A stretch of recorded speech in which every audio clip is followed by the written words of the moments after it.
Hello and welcome in Gaming Discoveries. I decided to make a series of videos about the games I find interesting, to show gameplay, what I like and don't like about the game, and overall feeling I have when I play it.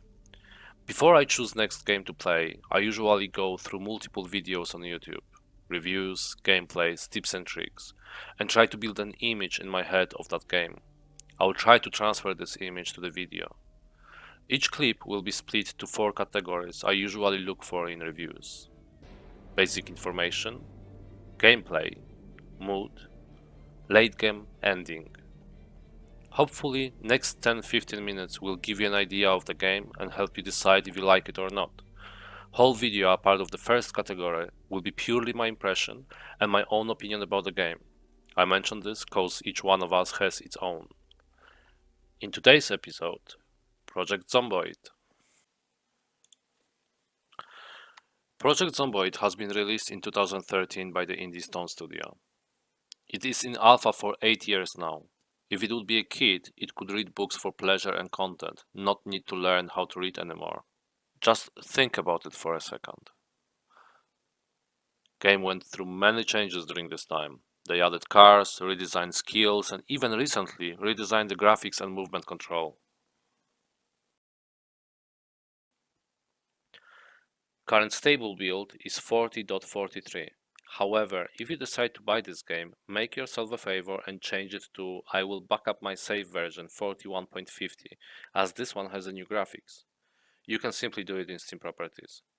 If you are watching this video by the time 41.50 becomes stable, you obviously don't have to do anything. If you're not sure which version you run, look at the main screen in the right bottom corner. I circle it out.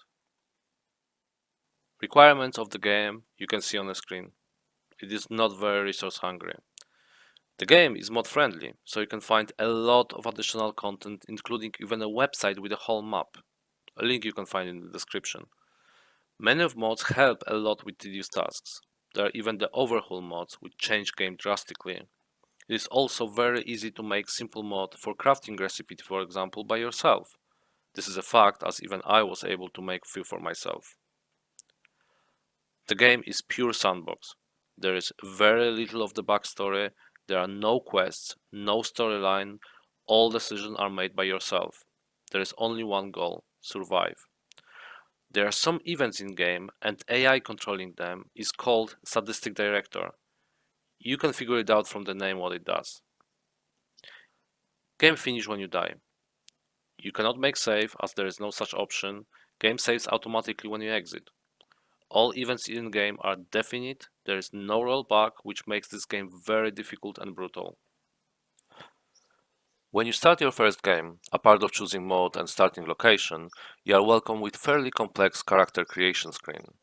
On the left hand side you see all professions currently available in game. This choice will affect only your starting skills, see in the left bottom corner. Some professions has unique perks like burglar, security guard or burger flipper. There is no story attached to any of the profession. Next, we can customize our character with some positive skills on green or negative ones on red. But all skills needs to be balanced. Each skill also has its value in points, so you can see which skills are better than others or worse than others. You can only start the game when points to spend are equal or higher than 0. This way you cannot create a superhero or character with massive amount of positive skills. The only way to get the positive skill you like is to balance it out with some negative trait. Some of the negative traits can be corrected in game, like very underweight or overweight, when others stay with you till death. So choose wisely. You finish customization with choosing character name and appearance. Even here you make choices that might affect your gameplay by choosing different clothing you wear. Try to start in winter with shorts. You start in a random location in town you chose earlier.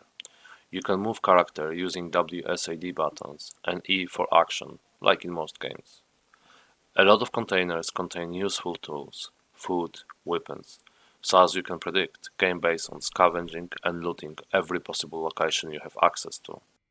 On top, you have two windows showing nearby containers, the right one and your inventory, the one on the left. You can change behavior of those windows, its size, visibility, how to sort items in it. I personally like to play with the loot window always open and shrink, so I can see first 3-4 items all the time. A part of looting, you have separate menu for crafting recipes split to categories. You can make all items in hand when you have ingredients. Also some items you can move or rotate or pick up, but sometimes you need the specific tools or skills to do it.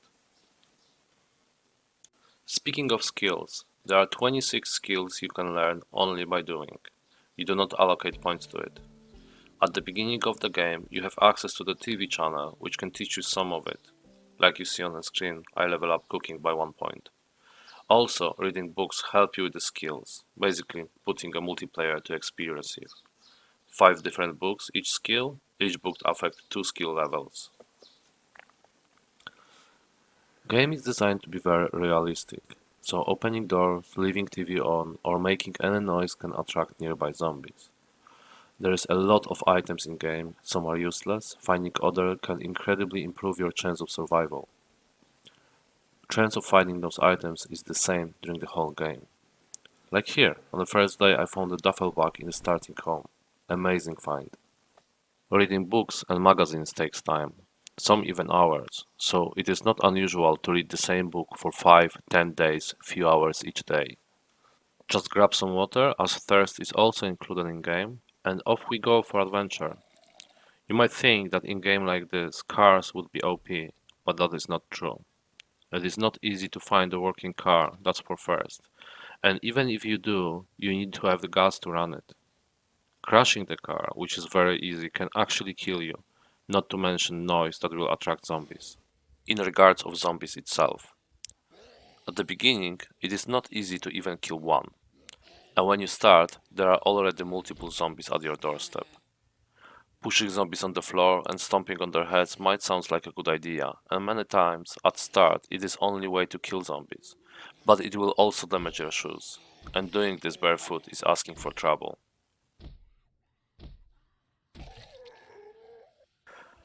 Without proper equipment, it is very easy for zombies to scratch you. Any damage inflicted by them has a chance to infect you with the zombification, where bites has almost 100% chance. There is no cure for zombification. When you have it, you die. Even if zombie will not infect you, dirt, not changing the bandages, can infect the wound. It is not infected by the zombification, so you might survive this if you clean the wound, get antibiotics, and so on. You just got scratched, so you might survive. Just bandage the wound and wait for it to heal itself. You also found a watch on one of the zombies, so you can see the time of the day. Don't get too confident with first one battles. A couple of seconds is enough for zombies to overrun you and drag you on the floor. And you're dead. Duffel bag, watch, all items and skills you collected are gone. And this was just 10 minutes of the game. Imagine playing for months in game time. The game has very slow pace. There is a lot of grinding, tasks you have to repeat each day, item management. It is not fast, vibrant game where you slash multiple zombies just for fun. Overall danger and sadness is everywhere in this game. It reminds me a bit of The Long Dark. It has similar feeling, you are in a not welcoming environment, trying to survive by any means necessary. Lack of quests in the game forces you to create your own goals and achievements. There is only one ultimate goal: survive.